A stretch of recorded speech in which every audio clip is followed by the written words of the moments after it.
আজ আমি তোমাদের কাছে ফার্স্ট সামেটিভের স্যাম্পল কোয়েশ্চেন পেপারের অ্যান্সার নিয়ে এসেছি।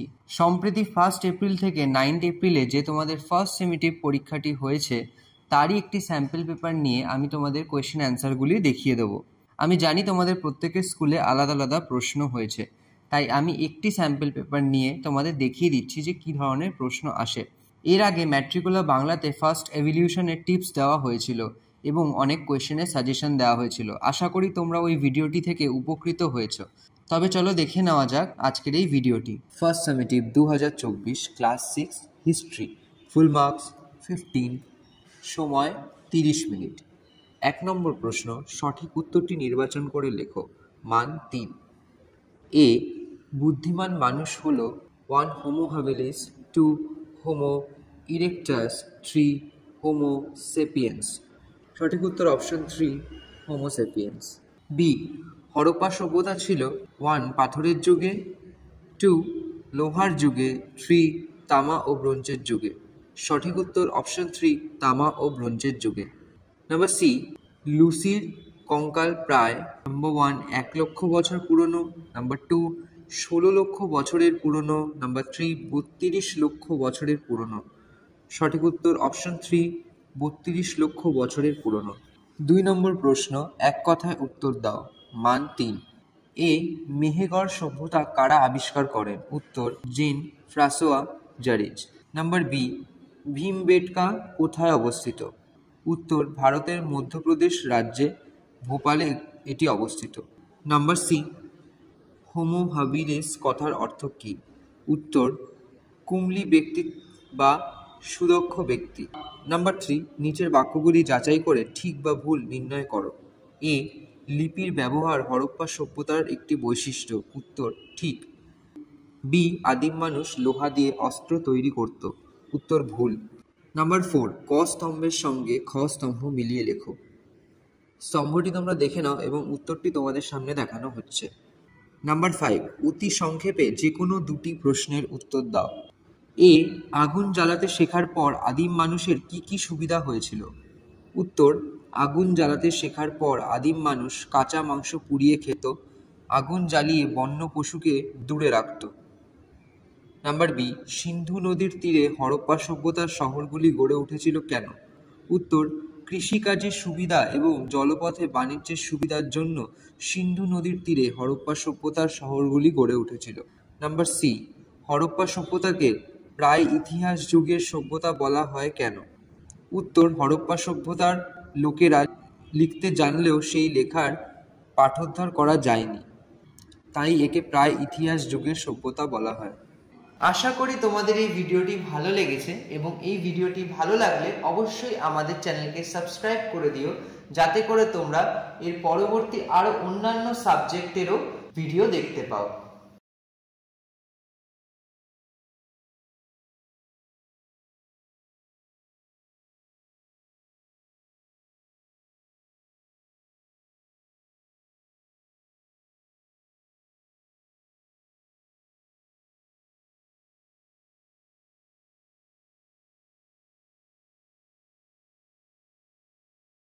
এ, আবর্তন গতি কাকে বলে? উত্তর সূর্যকে সামনে রেখে যে নির্দিষ্ট গতিতে পৃথিবী নিজের অক্ষের ওপর পশ্চিম থেকে পূর্ব দিকে ঘুরে চলেছে তাকে পৃথিবীর আবর্তন গতি বলে।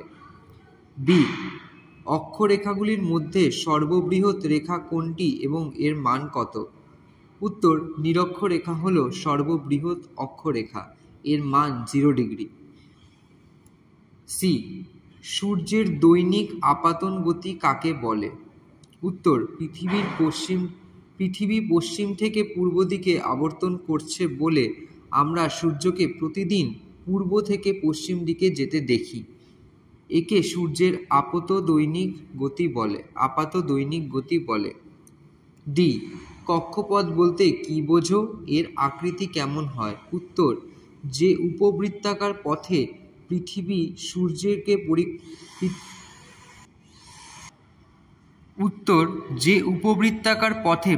সূর্যকে পরিক্রম করে তাকে অক্ষরেখা বলে। উত্তর যে উপবৃত্তাকার পথে পৃথিবী সূর্যকে পরিক্রম করে তাকে কক্ষপথ বলে। ক কক্ষপথের আকৃতি উপবৃত্তাকার। পৃথিবীর আবর্তন থেমে গেলে কি হবে? উত্তর, পৃথিবীর আবর্তন থেমে গেলে তার যে দিকটি সূর্যের দিকে থাকবে যেখানে সবসময় দিন, এবং যেই দিকটি অন্য দিকে থাকবে সেখানে সবসময় রাত হয়ে থাকবে। আবর্তন গতি কাকে বলে? উত্তর, সূর্যকে সামনে রেখে যে নির্দিষ্ট গতিতে পৃথিবী নিজের অক্ষের ওপর পশ্চিম থেকে পূর্ব দিকে ঘুরে চলেছে তাকে পৃথিবীর আবর্তন গতি বলে। অক্ষরেখাগুলির মধ্যে সর্ববৃহৎ রেখা কোনটি এবং এর মান কত? উত্তর, নিরক্ষরেখা হল সর্ববৃহৎ অক্ষরেখা, এর মান 0 ডিগ্রি। সূর্যের দৈনিক আপাতন গতি কাকে বলে? উত্তর, পৃথিবী পশ্চিম থেকে পূর্ব দিকে আবর্তন করছে বলে আমরা সূর্যকে প্রতিদিন পূর্ব থেকে পশ্চিম দিকে যেতে দেখি। একে সূর্যের আপাত দৈনিক গতি বলে। কক্ষপথ বলতে কি বোঝো?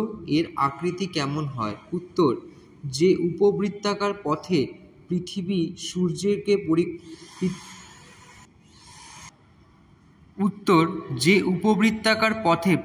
সূর্যকে পরিক্রম করে তাকে অক্ষরেখা বলে। যে উপবৃত্তাকার পথে পৃথিবী সূর্যকে পরিক্রম করে তাকে কক্ষপথ বলে। কক্ষপথের আকৃতি উপবৃত্তাকার। পৃথিবীর আবর্তন থেমে গেলে কি হবে? উত্তর, পৃথিবীর আবর্তন থেমে গেলে তার যে দিকটি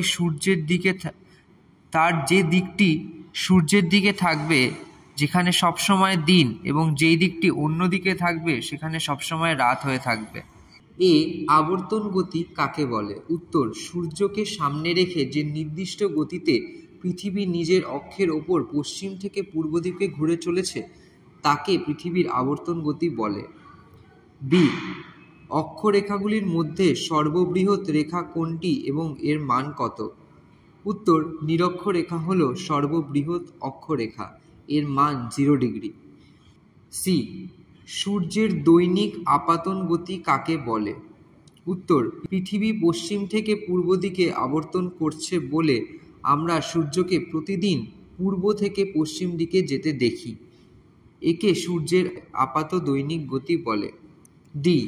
কক্ষপথ বলতে কি বোঝো?